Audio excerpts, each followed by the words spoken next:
গোটা ভারতবর্ষ জুড়ে শ্রমিকদের যে অধিকার দীর্ঘদিন ধরে অর্জন করেছিল লড়াইয়ের মাধ্যমে, সেই অধিকারগুলো আজকে বিজেপির সরকার একক সংখ্যাগরিষ্ঠতার অহংকারে যেমন কালা কৃষি আইন এনে তাদেরকে কৃষকদের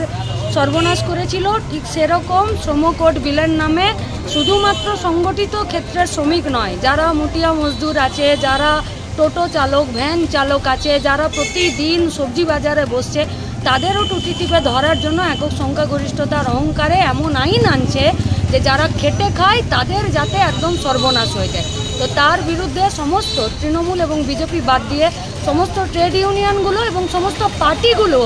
এই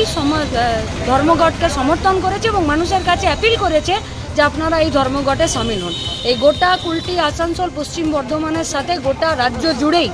সমস্ত সংগঠিত শিল্প একদম চা বাগান থেকে শুরু করে কলিয়ারি পর্যন্ত ধর্মঘট স্বতঃস্ফূর্ত সফল এবং সর্বাধিক।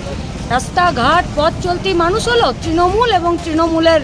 পোষা গুন্ডা, সরকারি গুন্ডা পুলিশ এবং তাদের কিছু গুন্ডা আছে যারা হাতে ঝান্ডা নিয়ে রাস্তায় নামে, তারা জোর করে মানুষকে গাড়ি চালাতে দোকান খুলতে বাধ্য করছে। ফলে একে আপনি স্বতঃস্ফূর্ত বলতেও পারবেন না এবং মানুষের যে ধর্মঘটের প্রতি সমর্থন নেই আপনি একেও বলতে পারবেন।